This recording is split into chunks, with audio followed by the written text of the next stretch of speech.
읽기 전에 제가 설명을 먼저 좀 드리고 그 다음 본문을 몇 구 보도록 그렇게 하겠습니다. 먼저 유다와 이스라엘 왕조 도표 먼저 한번 올려주십시오. 설명을 조금 더 하고 제가 본문을 읽겠습니다. 자, 유다와 이스라엘 왕조. 유다는 다윗의 후손으로 왕조가 하나입니다. 유다는 22왕인데 하나였다. 하나님께서 다윗의 씨를 이어가겠다, 등불을 끄지 않겠다. 그 유다는 하나입니다. 근데 이스라엘은 왕조가 그 선을 끊었지요. 여로보암 나답, 요 한 왕조입니다. 바하사 엘라 시므이까지입니다. 오므리부터 요람까지입니다. 예후부터 살룸까지. 머나헴부터 이렇게 왕조가 다릅니다. 왕조가 다르다는 말은 밑에 있는 부하가 반란을 일으켜서 앞에 왕을 죽이고 새 왕조가 되었다. 그래서 북왕조가 이렇게 달라졌다. 그 정도 우리 기억해 주시고 조금 더 올려주시면, 지금 우리가 어디 있느냐 하면 이스라엘 쪽에 아합인데, 아합 보십시오. 아합 있습니까? 예, 아합. 이 아합 지금 이런데, 근데 아하시아는 아합의 아들인데 왕이 되고 1년 만에 죽습니다. 아하시아는. 그러니까 짧게 나옵니다. 성경에 별로 나오지 않습니다. 근데 똑같은 이름이 유다 왕조에도 있어요. 근데 아합의 왕 아들 아하시아는 1년 만에 죽고, 그 다음에 요람이라는 왕이 나옵니다. 요람. 그 시대를 기억해 주십시오. 요람 오늘 기억하시고, 그 다음에 유다 쪽에 가면 여호사밧이 나옵니다. 아합 맞은편에 여호사밧이 있는데, 여호사밧이 은퇴하기 전에 아들 요람을 왕으로 세웁니다. 죽기 전에 세웁니다. 그런데 이 요람, 유다의 요람 밑에 아들이 아시아인데, 이 아시아와 그 요람 밑에 아시아가 그 아달랴가 나오지요. 아달랴 누냐 하면 아합 이세벨의 딸입니다. 그러니까 아시아가 아합의 사위가 되는 거예요.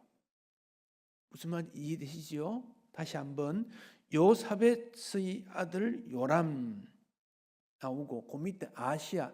아시아는 아합의 딸 아달랴, 아합과 이세벨의 부부니까 그 딸하고 사돈이 됩니다. 요사밧하고. 그렇다면 지금은 어디 있느냐 하면 아시아, 유다의 아시아 왕, 그리고 이스라엘의 요람, 여기까지만 나왔습니다. 여기 어디가 8장까지가 여기입니다. 8장까지가. 9장부터는 어디가 나오느냐 하면 예후 나오죠. 예후 밑에 이루어지는 것이 9장입니다. 그래서 예후에 가는 것이 9장과 10장에 나옵니다. 예후, 이것만 기억하시면 됩니다. 자, 됐습니다. 지도 한번 보여주세요. 지도 조금 확대해 주세요.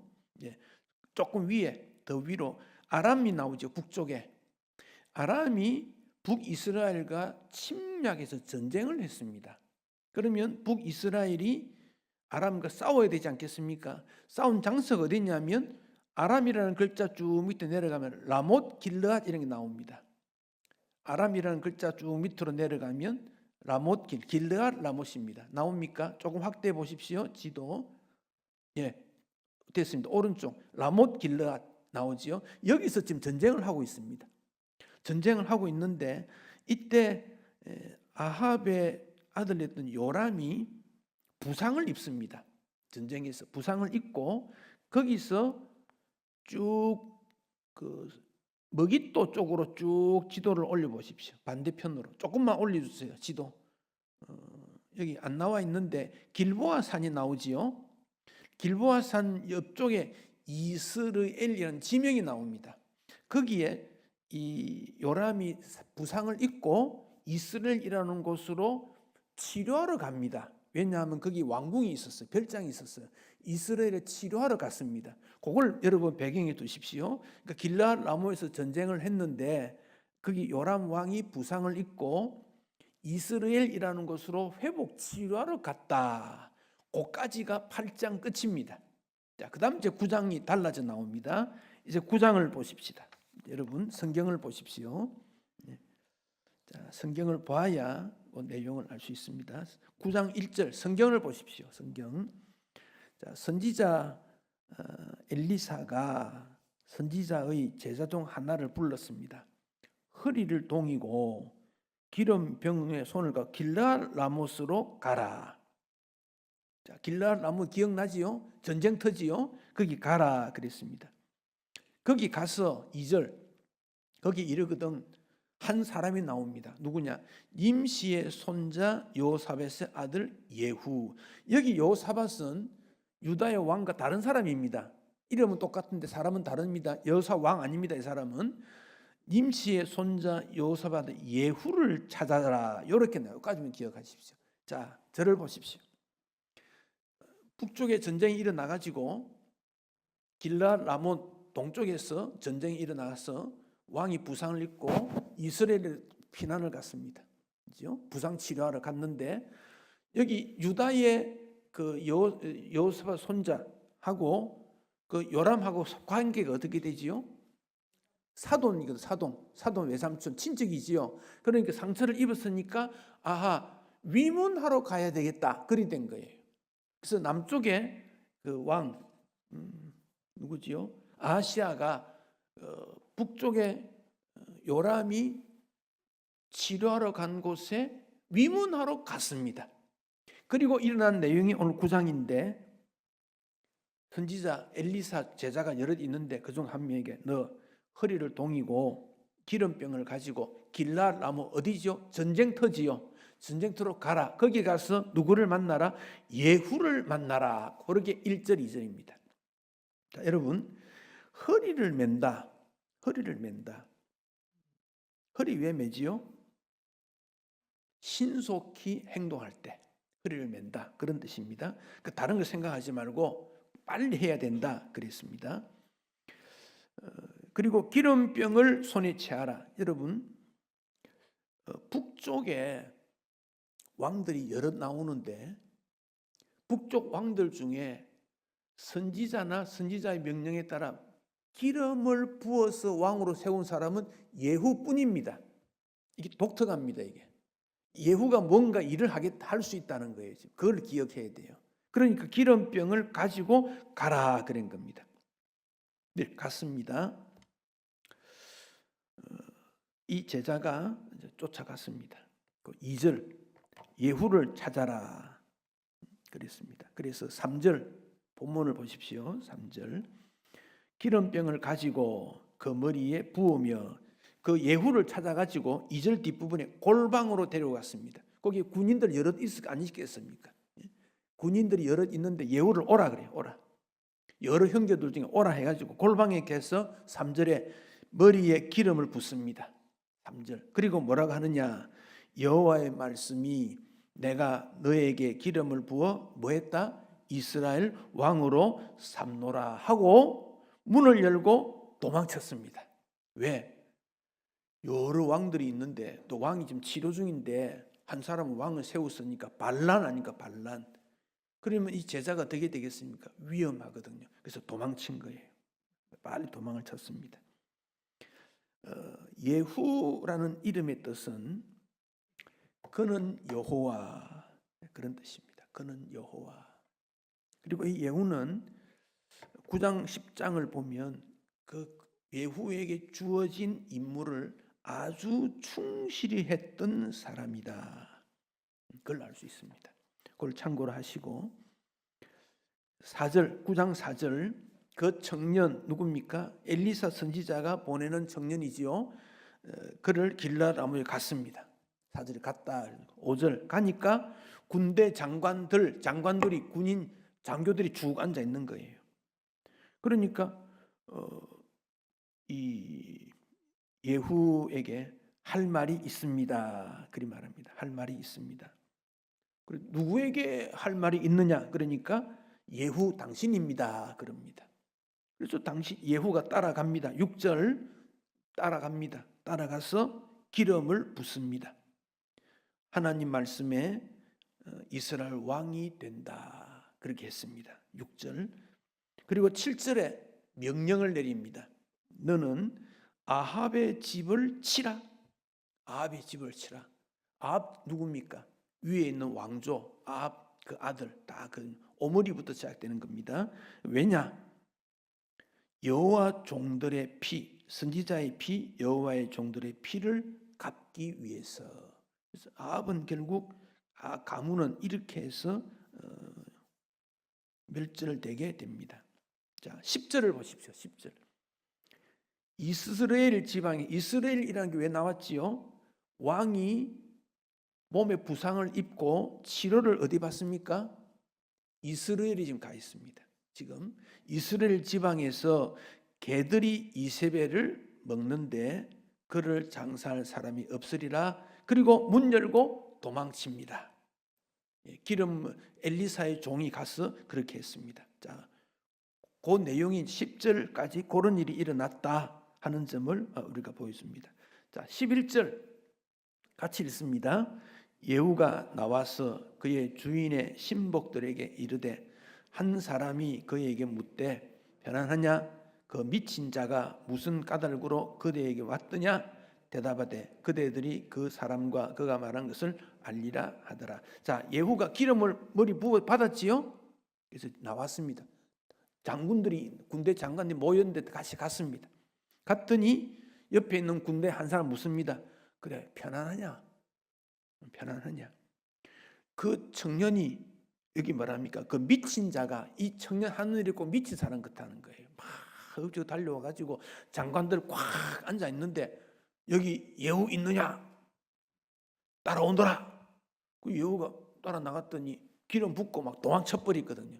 그러니까 옆에 사람이 저 청년이 미쳤나? 왜 저리 행동했노? 지금 그리 보는 거예요. 그러면서 그래 예후에게 묻습니다. 별일 없어? 편안해? 이리 물은 거예요.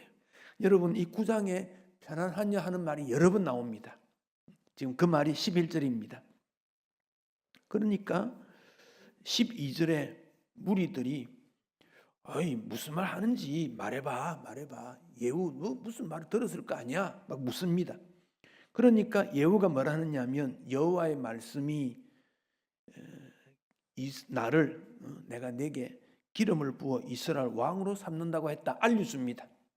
알려주니까 13절에 무리가 거기 있는 군 장군들이지요. 그들이 깜짝 놀라가지고 옷을 벗고 돌 위에다가 펴고 예후를 막 올립니다. 나팔을 불고 예후는 왕이다. 이런 일이 일어났습니다. 지금 왕은 이스라엘에 치료하러 갔는데 길앗 아모리는 전쟁터에서 지금 일어난 일입니다. 지금 전쟁터에서 반란이 일어난 겁니다. 참 이런 일이 일어났습니다. 14절 이에 님시의 손자 여호사밧의 아들 예후가, 여호사밧은 유다왕 아닙니다. 다른 사람입니다. 예후가 요람을 배반했다. 자, 이 예후는 이럴 때 만약에 내가 군인인데 왕을 배반할 수 있겠나? 이런 생각을 했을 수 있습니다. 그런데 하나님께서 나에게 이런 명령을 주었다 하는 걸 듣고 즉시 그 일에 순종하게 됩니다.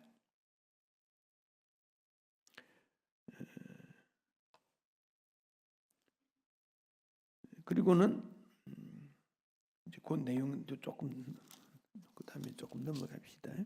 자, 그리고는 이제 예후가 어디로 가느냐?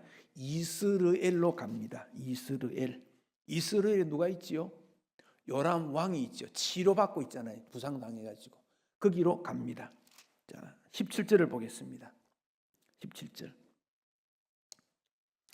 이스라엘 망대에 파수꾼 하나가 서 있더니, 자, 이스라엘에 누가 있었다 그랬지요? 요람 왕이 있었다 그랬지요. 있는데 파수꾼, 이 망대는 파수꾼이 누냐 하면 그냥 보초 서는 사람이 아니고 망대의 파수꾼은 이 어떤 전령이 오나 안 오나 보는 관측병이라 생각하면 돼요. 관측병. 자기 왕이 지금 부상을 당해가지고 치료 중에 있는데 급한 일이 있으면 누군가 달려와서 알려줄 거 아닙니까? 그래서 지금 보고 있는 겁니다. 파수꾼 하나가 있는데 예후의 무리가 오는 것을 보았습니다. 그래서 그가 말합니다. 내가 한 무리를 보았습니다. 그랬더니 요람이 누굽니까? 왕이지요. 요람이 말합니다. 한 사람을 말을 태워 보내며 요람이 한 군인을 불러내 가지고 그 예후에게 보냈습니다. 보내서 뭘 물었습니까? 편안하냐? 한 무리가 막 말을 타고 막 오는 거예요. 그래서 왕궁에서 요람 왕이 저거 무슨 급한 일 있는가 보다. 그래서 군인을 보내가 편안하냐 물었습니다. 18절 한 사람이 말을 타고 가서 만나 이르되 왕의 말씀이 뭐라? 편안하냐 하시더이다 하니까 예후가 뭐라고 했습니까? 편안히 내게 상관이 있느냐? 내 뒤로 물러가라. 예후 말을 들어보면 편안이 있단 말입니까? 없단 말입니까? 문제가 있는 거지요. 없다 그 말이죠. 그러니까 파수꾼이 그 예후 뒤로 갔습니다. 그런데 요람 왕이 볼 때 한 사람을 보내었는데 돌아오지 않으니까 19절 다시 한 사람을 말을 타고 보냅니다. 또 다른 전령을 보내는 겁니다.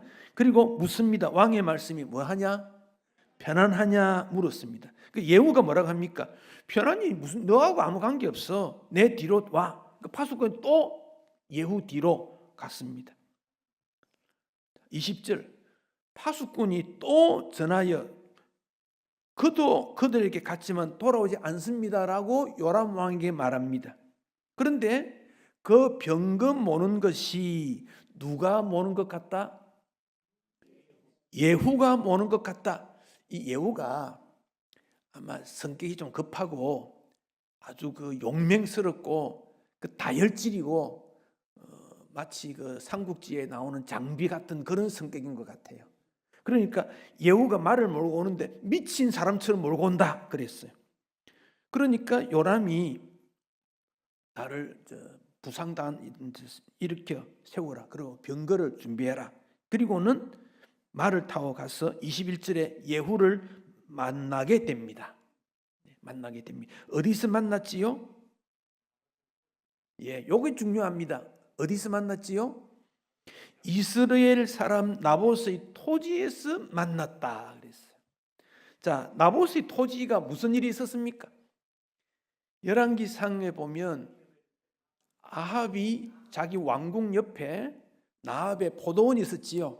근데 그거 자기가 갖고 싶어 가지고 나봇에게 말합니다. 그거 돈 줄 테니까 팔아라. 나봇이 팔았습니까? 안 팔았습니까? 왜 안 팔았습니까? 돈 적게 줬어. 조상 토지가 뭡니까? 조상 토지는 하나님의 약속으로 주어진 거거든. 그냥 부모가 돌려준 게 아니라 하나님의 약속인 것을 나는 어떤 경우라도 물릴 수 없다. 그런 거예요. 그래서 이 아합이 어쩝니까? 밥도 안 먹고 집에 막 벽에 누워 있는 거예요. 이 밥 안 먹고 애쓰지 마세요. 그러면 안 됩니다. 밥 안 먹고 자리에 누워 있다는 말은 무슨 말입니까? 배가 고파서가 아니고 신경질이 난 거죠. 분노한 거죠. 화를 낸 거죠. 그러니까 이세벨이 왜 밥 안 먹냐고. 그러니까 나봇의 토지를 갖고 싶다 그랬죠. 이세벨이 뭐라고 합니까? 내가 해결하겠다는 거예요. 내가. 어떻게 해결합니까? 나봇이 사는 이스라엘 그 동네에 유력한 사람들 편지를 보냅니다. 어떤 편지 보냅니까? 나봇이 나쁜 사람이다. 왕도 대적하고 믿음도 없고 좋지 않는 사람이다. 편지를 보내가지고 거기서 인민재판하듯이 그래서 나봇을 죽이지 않습니까? 그리고는 나봇의 포도원을 빼앗았습니다. 그걸 기억하셔야 돼요. 그리고는 지금 요람이 예후를 보고 이스라엘 사람 나봇 토지에서 만나가지고 22절 요람이 예후에게 말합니다. 예후야 편안하냐? 그러니까 예후가 뭐라고 답변합니까?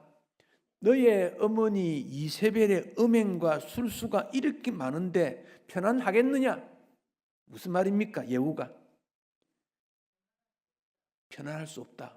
이것은 뭔가 다른 부분이 있다는 거예요. 그러니까 23절에 요람이 어땠습니까? 도망갔습니다. 도망갔습니다. 도망가는데 24절에 뭐 했습니까? 활을 쏘았더니 염통을 꿰뚫고 죽었습니다. 요람은 그때 이미 부상당한 사람인데 병거 타고 도망가다가 다 가지 못하고 거기에 죽고 맙니다.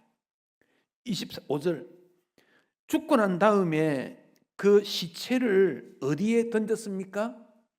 나봇의 밭에 던졌다. 왜 그랬습니까? 아합에게 하나님께서 아합이 잘못했다는 것을 엘리야 선지자를 통해서 경고한 적이 있지요. 그게 26절입니다. 26절 같이 읽습니다. 여호와께서 말씀하시기를 내가 어제 나봇의 피와 그의 아들들의 피를 분명히 보았노라. 여호와께서 또 말씀하시기를 이 토지에서 내게 갚으리라 하셨으니 그런즉 여호와의 말씀대로 그의 시체를 가져다가 이 밭에 던질지니라 하는지라. 결국 아합이 잘못한 것은 그 아들 요람이 죽게 되는 결과가 나타나게 된 것입니다. 참 안타까운 일이지요. 자, 그런 일이 있고 그 다음에 30절을 봅시다. 30절 예후가 이스라엘로 오니 이스라엘 왔습니다. 누가 봅니까? 이세벨이 등장됩니다. 이세벨이 온다는 말을 듣고 뭐 했습니까? 눈을 그리고 머리를 꾸미고 이제 뭐 하고 있습니까? 치장하고 있습니다. 참 여러분 이거 화장하는 거 참 좋습니다만은 우리는 외모보다 내면에 더 중점을 줘야 된다. 그 이세벨은 이제 나이도 많아졌지요. 그러니까 뭐 외장도 꾸며야 되겠지요. 근데 겉모습에 이세벨이 나이가 들었으면 참 이제 자기를 돌아보고 어떻게 살았나 살펴보고 회개하고 하나님 앞으로 가야 되는 그런 준비를 해야 되는데 이세벨은 전혀 그런 준비가 안 됐어요. 그러니까 나이 드신 분들 사람이 언제 죽을지 누가 압니까? 아무도 모릅니다. 그거는. 근데 항상 오늘이 마지막 날일 수 있다. 오늘이 마지막 날일 수 있다. 그 마음이 있었어야 돼요.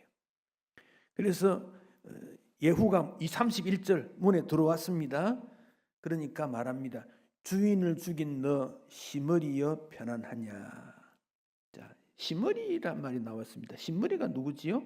시므리 누구냐면 시므리를 죽인 사람이 오므리라는 사람이 있어요. 왕가에 보면. 그래서 시므리 이 말은 시므리가 반란을 했는데 예후를 시므리에다가 비유를 하고 있습니다. 이것은. 그래서 여기 갑자기 시므리 나오니까 우리가 당황하게 되는데 시므리는 엘라 왕을 죽이고 왕이 됩니다. 그리고 시므리가 왕이 된 다음 일주일 만에 오므리에게 죽습니다. 오므리 다음에 왕이 아합입니다. 아합 부인이 이세벨 아닙니까? 그러니까 여기 시므리여 이 말은 시므리란 말이 아니고 예후에 대해서 비난을 하고 있는 겁니다. 그 32절 예후가 얼굴을 들어 창을 향하고 이르되 내 편이 될 자 누구냐 하니 두 명 정도의 내시가 예후를 바라보았다. 그래서 그를 던져라 그랬더니 이세벨이 결국 죽고 맙니다. 결국 이세벨도 이렇게 죽습니다. 자, 36절을 보십시다. 36절 돌아와서 전하니 예후가 이르되 이는 같이 읽습니다. 여호와께서 그 종 디셉 사람 엘리야를 통하여 말씀하신 바라 이르시기를 이스라엘 토지에서 개들이 이세벨의 살을 먹을지라. 자, 여러분 이 9장에서 반복되어 나오는 단어가 편안하냐 하는 거예요. 편안하냐. 왕이라고 편안하냐 하는 거예요. 왕도 편안 안 해요. 왕비도 편안 안 해요. 이 편안하다는 이 말은 어디서 나오느냐 하면 관계를 통해서 나타납니다. 부부 사이가 편안하냐? 돈 때문에 편안 안 할 수 있어요. 근데 돈 없어도 편안할 수 있어요. 부부 사이에. 부모와 자녀 사이 마찬가지예요.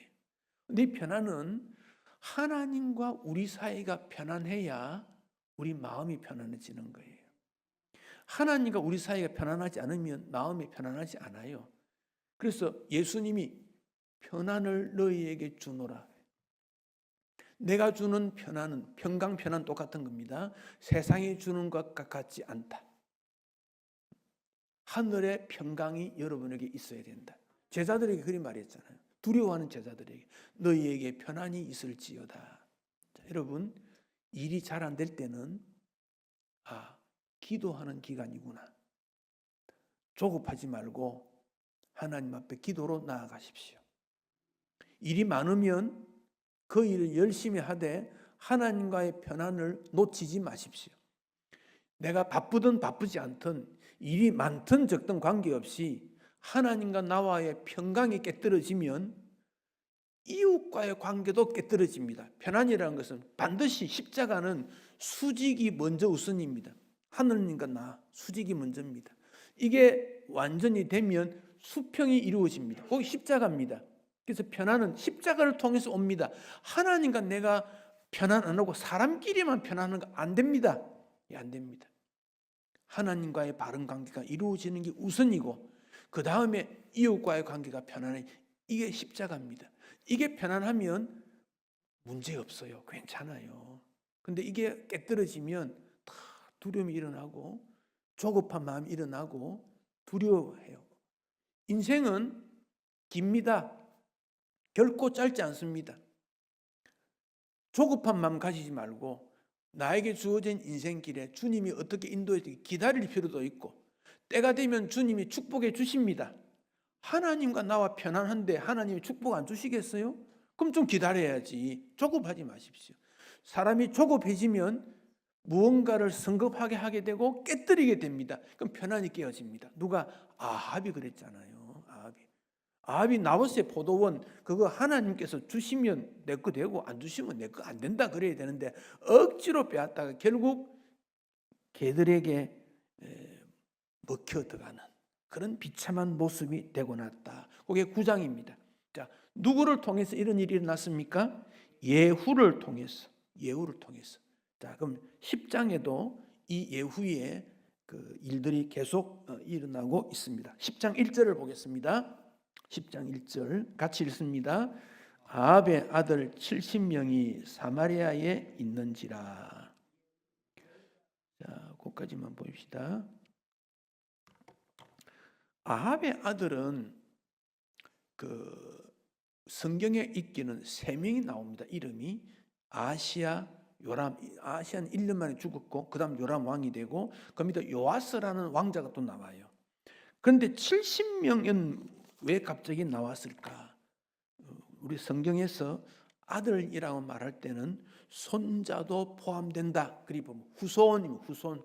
그러니까 이 70명은 아합의 후손들이다. 그렇게 보면 됩니다. 자, 이들에게 예후가 편지를 씁니다. 그죠? 1절 편지를 씁니다.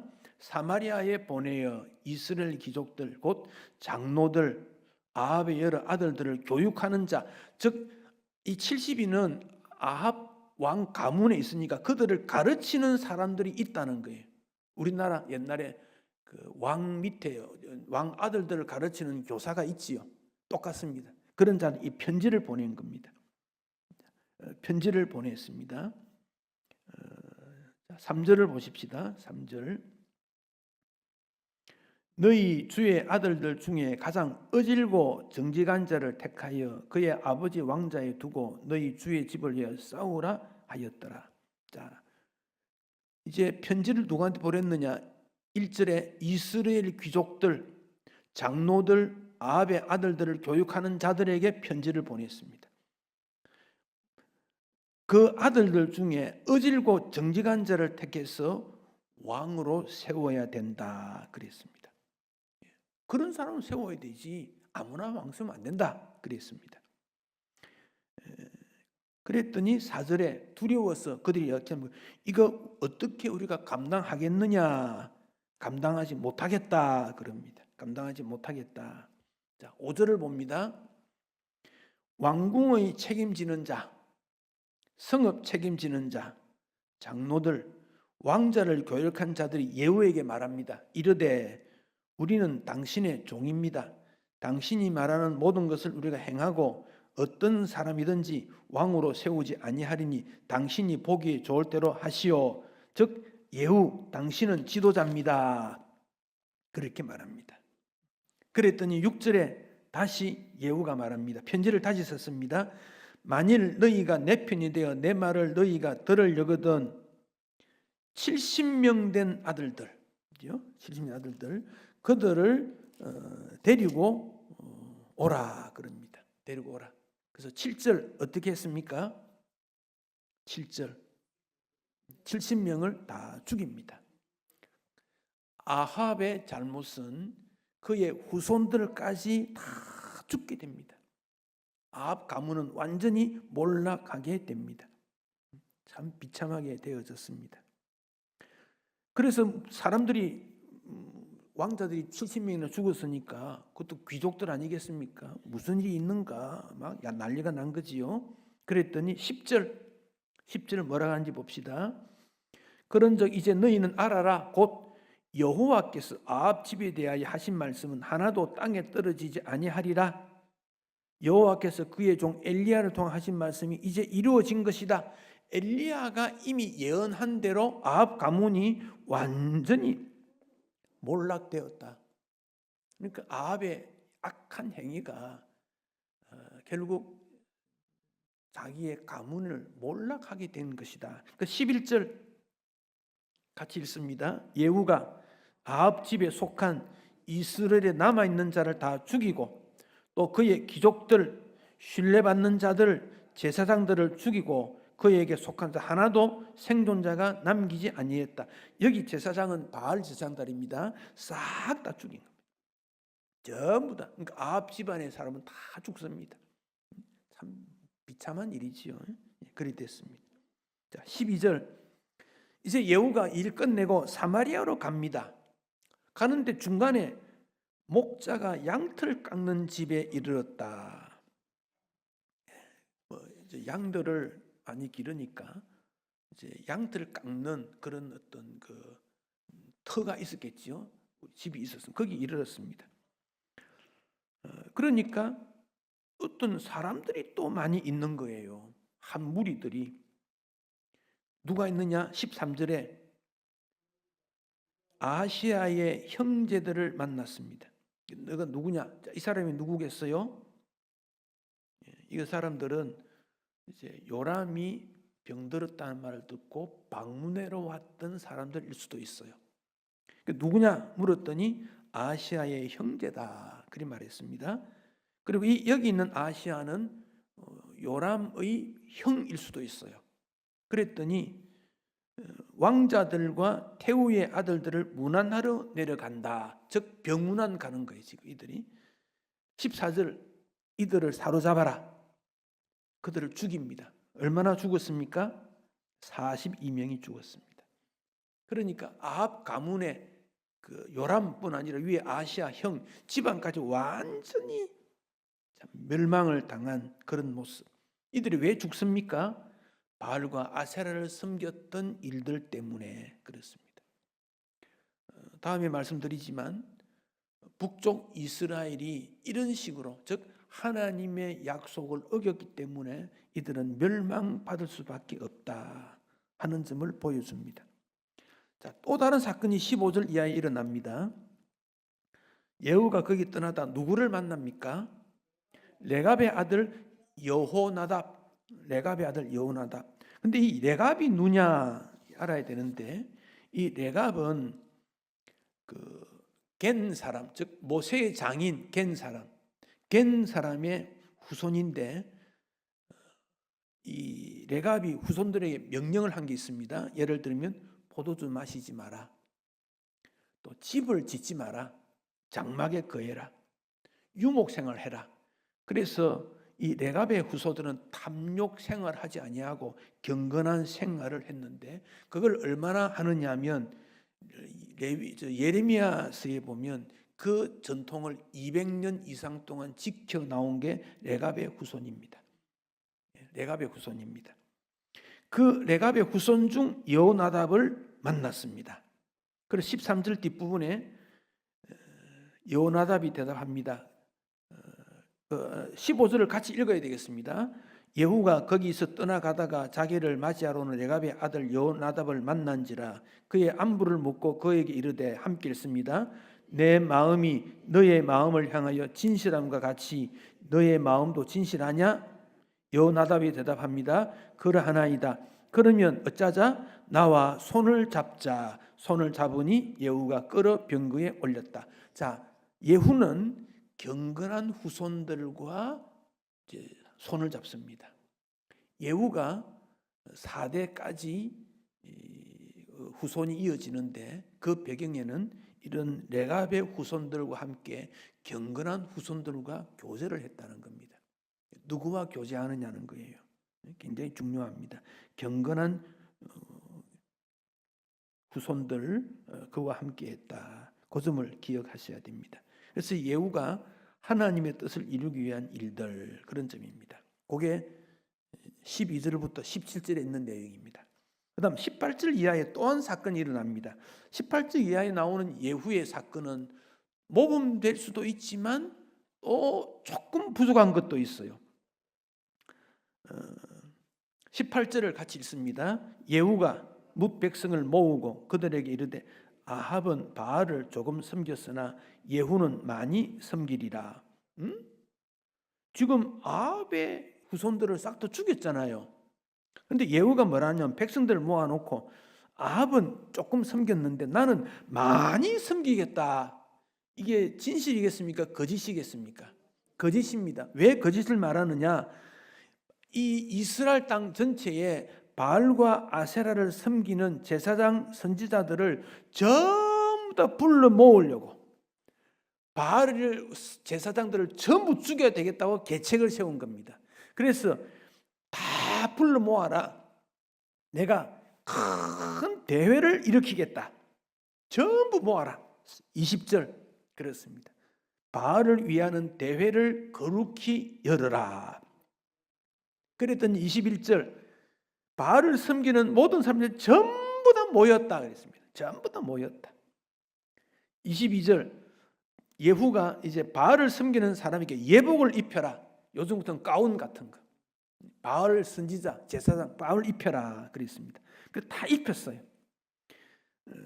그리고 24절 무리가 번제와 다른 제사를 드리려고 할 때 예후가 80명을 밖에 두고 내가 너희 손에 넘겨주는 사람 한 사람도 도망하지 못하도록 만약에 도망가면 너희들이 대신 죽어야 된다. 완전히 철통같이 보호를 시킵니다. 그리고는 25절에 번제 드리기를 바알 제사를 승계했습니다. 예후가 호위병 지휘관들에게 이제 들어가 전부 죽여라. 전부 죽여라.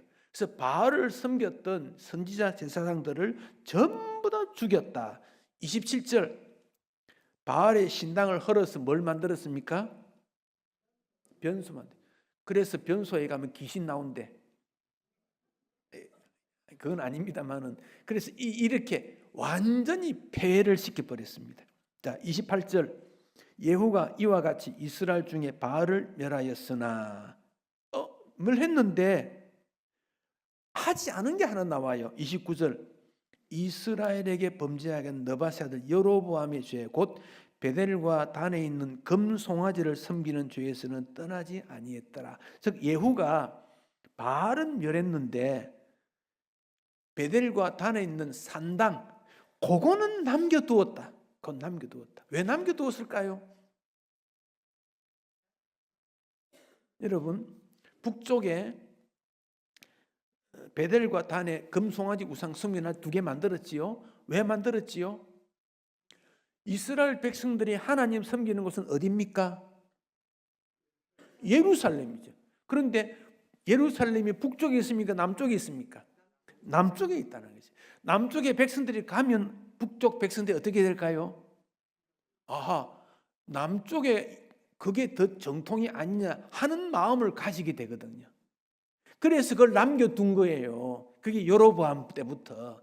그런데 예후가 여전히 그 마음이 있는 거예요. 바알 우상 숭배하는 사람은 다 죽였는데 혹시 백성들이 예루살렘으로 가면 나로부터 떠나가지 않을까 하는 생각 때문에 단과 베델에는 여전히 남겨두었다. 이게 예후의 잘못입니다. 예후의 잘못입니다. 그래서 예후가 크게 두 가지 잘못이 있는데요. 하나는 바알을 섬기는 사람들을 다 불러 모아라 그랬지요. 불러 모아라 할 때 뭐 때문에 불러 모았습니까? 죽이려고 오면 죽인다 그랬습니까? 아니지요. 뭐라고 했습니까? 큰 대회를 이루려니까 오라 그랬죠. 거짓말이지요. 그래서 이 부분에 대해서 우리가 여리고에 있던 어떤 여성 한 사람이 거짓말한 게 있어요. 누굽니까? 라합이 무슨 거짓말을 했습니까? 정탐꾼을 숨겨두었는데 여리고 군인들이 찾아왔을 때 먼저 갔다. 그리고는 자기 위에 옥상 위에 숨겨놨잖아요. 라합은 거짓말할 수밖에 없는 게 내주면 죽는다는 거예요. 근데 예후는 이런 거짓말 안 해도 바알을 섬기는 일을 막을 수 있는 권력자거든요. 권력자예요. 이런 측면에서 예후가 정말 잘했나, 여기 하나가 있고, 두 번째 오늘 본문 있는 대로 바알 우상은 다 처리했는데 베델과 단에 있는 것은 그대로 두었다. 이게 또 하나의 잘못입니다. 여기에 이제 하나 문제가 됩니다. 마지막으로 30절 보십시다. 여호와께서 예후에게 말했습니다. 네가 나 보기에 어땠다? 정직하게 했다. 잘했다. 내 마음에 있는 대로 행했다. 그래서 선물을 하나 줍니다. 무슨 선물 줍니까? 4대까지 왕이 되겠다. 자, 여러분 4대까지 왕이 되겠다는 이것이 조금 우리가 좀 생각해 볼 필요가 있는 내용이거든요.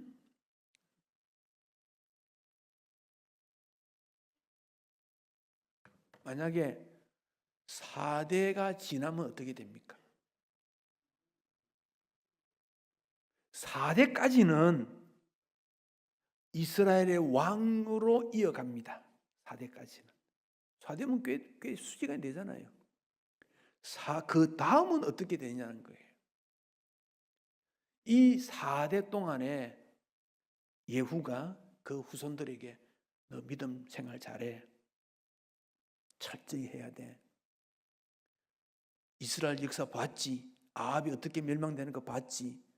우리는 바알 섬기면 안 돼. 왕으로 유일하게 예후에게 기름을 부어서 세웠는데 그렇다면 잘해야 될 거 아니야. 그 내용을 계속적으로 후손들에게 가르쳤다면 어떻게 되었을까요? 저는 이 점에 대해서 우리가 한번 좀 고민해야 된다 생각해요. 이 점에 대해서.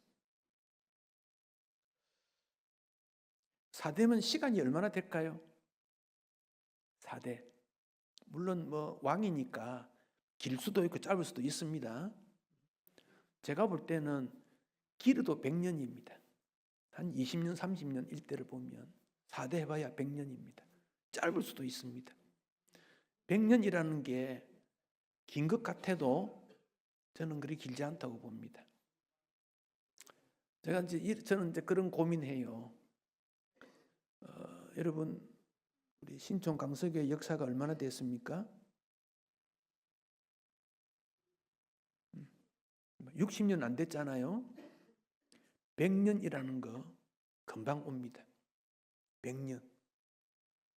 오늘 아침에 오전 기도 때 남장로님 기도하실 때도 그 좀 멀리 내다보는 그런 마음이 우리에게 일어나기를 그런 말씀하셨는데 저는 적어도 100년 이 정도는 봐야 된다 생각해요.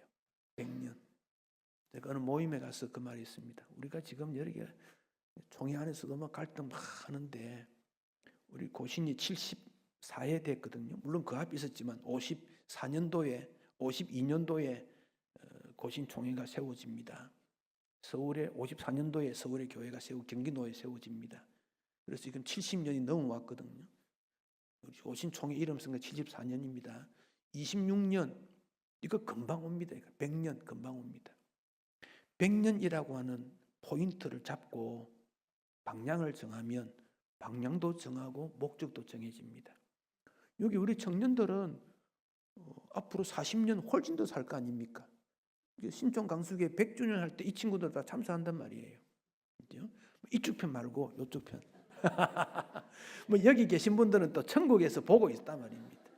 혹시 뭐 100년까지 또 살아 계실 분이 계실 수도 있어요. 전혀 그렇게 낙심할 필요는 없습니다. 문제는 100년 뒤에 우리 신촌 강서교회가 어떻게 돼 있을까? 저는 그런 고민을 우리가 좀 해야 된다 생각해요. 10년 뒤에 내 가문은, 20년 뒤에 내 가문은, 100년째 되었을 때 내 가문은, 우리 교회는, 대한민국은, 한국의 기독교는 예후에게 하나님께서 이스라엘 왕위를 4대 지낼 거다라고 했을 때 예후가 긴장을 해서 하나님 은혜를 더 베풀어 주세요. 말씀대로 철저히 순종할게요. 다윗의 그 후손이 그 은혜가 우리에게도 일어나게 해주세요. 왜?